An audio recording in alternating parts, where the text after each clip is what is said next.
अब कहने का भाव ये है कि जब तक हमारा पाप नाश नहीं होगा, कांटा नहीं निकलेगा, तो पीड़ा मिटे नहीं, और पीड़ा नहीं मिटेगी तो जूता पहना नहीं जा सकता। ठीक इसी प्रकार जो दुखी आत्मा यहां आते हैं, यदि वो परमात्मा परमेश्वर कबीर जी की जो हम दास नियम बताता है, मर्यादा बताता है, उस मर्यादा में रहोगे तो आप पर कष्ट नहीं रहेगा। आप ये सोच कर आते हो कि आज ही जादू मंत्र जंत्र कर दे गुरुजी और फिर हम अपने राज्य गुरुजी अपने, नहीं, ये काम हम नहीं करेंगे। परमात्मा का उद्देश्य है कि तुम यहाँ आओ, इस ज्ञान से परिचित हो, कुछ ऐसी राहत तो आपको प्रथम दिन ही मिल जाएगी जो सच्चे दिल तक रोकर यहाँ समर्पित होगा। समर्पित का अर्थ है कि हम जो भी मार्गदर्शन आपको करें, भाई बीड़ी शराब मांस तंबाकू नहीं पीनी है, अन्य किसी देवी देवता की भक्ति जो तुम पहले करते थे वो नहीं करनी है, इन सभी मर्यादाओं को जो हृदय से मानकर समर्पित होता है, उसी दिन से राहत शुरू हो जाती है।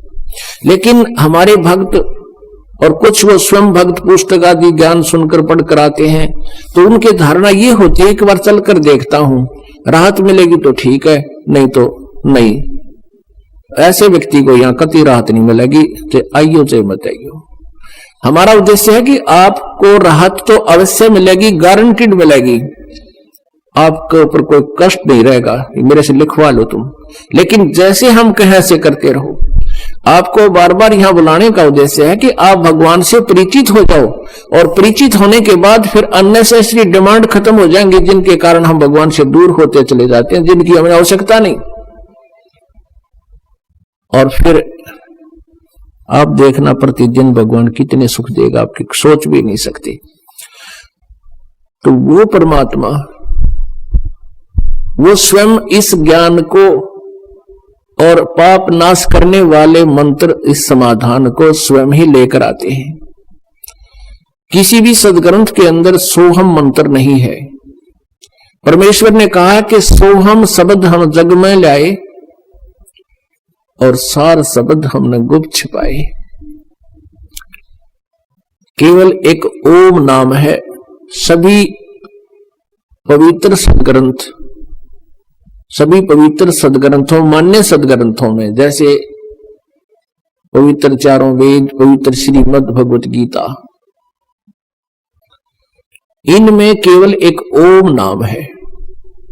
उसके अतिरिक्त कोई भी मंत्र जाप करने का नहीं है, मोक्ष का सहयोगी आधार नहीं है।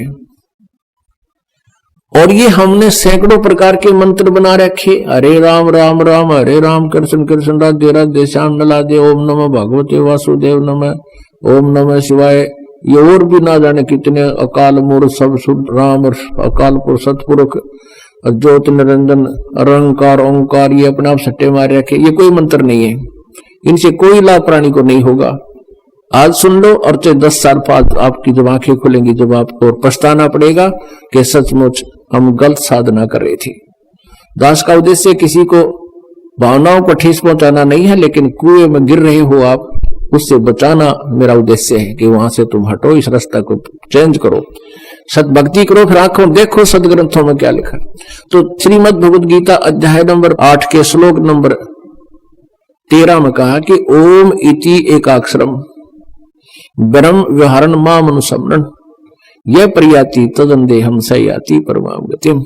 मेरा केवल एक ओम नाम है, मुझ ब्रह्म का, माम ब्रह्म, मुझ ब्रह्म का। ये काल बोलता श्री कृष्ण जी में, ये ब्रह्म है। मेरा एक ओम मंत्र है, नथिंग एल्स, मेरे जाप का और कोई मंत्र नहीं है, और मोक्ष सहयोगी यही मंत्र है। और जो अंतिम श्वास तक यानी शरीर छोड़ते समय तक इसका जाप करता हुआ जाता है, वो ओम नाम से बनने वाली जो गति है, उस गति को प्राप्त करता है। लेकिन गीता ज्ञानदाता स्वयं कहता है कि मेरे वाली गति अनुत्तम है। 7वें अध्याय के 18वें श्लोक में श्रीमद् भगवत गीता में। इसलिए उसने कहा अर्जुन तू सर्वभाव से 18वें अध्याय के 62वें श्लोक में, 15वें अध्याय के 1 से लेकर 4 श्लोक में, कि तू सर्वभाव से उस परमेश्वर की शरण में जा, उसकी कृपा से तू परम शांति और सनातन परम धाम यानी सतलोक को प्राप्त होगा, जहां जाने के बाद फिर लौटकर कभी संसार में नहीं आते। तो यहां जो अपना मंत्र उसने ओम बताया कि लेकिन ये पूर्ण रूप मोक्ष मार्ग नहीं है, ये अनुतम गति होती है। जन्म मृत्यु जब तक जीव की है ये अनुतम है, उत्तम नहीं है। फिर 17 में जाए के 23वें श्लोक में कहा है कि ओम तत्सत इति निर्देश ब्रह्मण त्रिविध समर्था है। उस सच्चिदानंद घन ब्रह्म का ओम तत्सत ये 3 मंत्र का जाप का निर्देश है और इसकी 3 प्रकार से सिमरन की विधि है, त्रिविधा। अपनात्माओं गीता ज्ञान दाता ने अपना ओम नाम तो डिक्लेयर कर रखा है, कति सार्वजनिक रखा है, और तत् और सत ये सांकेतिक है। गीता जी अध्याय नंबर 15 के श्लोक नंबर 16-17 में 3 प्रभु हैं, 3 पुरुष हैं, एक सरपुरुष एक अक्षर पुरुष। और 15 में अध्याय के 16वें श्लोक में सरपुरुष और अक्षर पुरुष। 17वें में कहा कि उत्तम पुरुष है तू अन्य परमात्मा इति उदारते है। वो श्रेष्ठ प्रभु तो इन दोनों से, सरपुरुष और अक्षर पुरुष से भी कोई और है, और वही तीनों लोगों को प्रवेश करके सबका धारण पोषण करता है, वो अविनाशी परमात्मा है। गीता जी अध्याय नंबर 8 के श्लोक नंबर 1 में अर्जुन ने पूछा कि अर्जुन किम तत्ब्रह्म। अर्जुन ने कहा कि प्रभु आपने गीता जी अध्याय नंबर 7 के श्लोक नंबर 29 में जो बताया है कि उस तत्ब्रह्म को जो जानता है और सारे अध्यात्म ज्ञान से परिचित है और जो सभी कर्मों से परिचित है, जैसा मैंने ज्ञान बताया है चौथे अध्याय के 34वें श्लोक में कि तत्वदर्शी संतों से वो तत्व ज्ञान प्राप्त करो, जिसके विषय में चौथे अध्याय के 32वें श्लोक में कहा है कि ब्रह्मण्य मुखे यानी सच्चिदानंद घन ब्रह्म की वाणी में बहुत विस्तार के साथ अनुष्ठानों की जानकारी दे रखी है। उस ज्ञान को तू तत्वदर्शी संतों के पास जाकर समझ।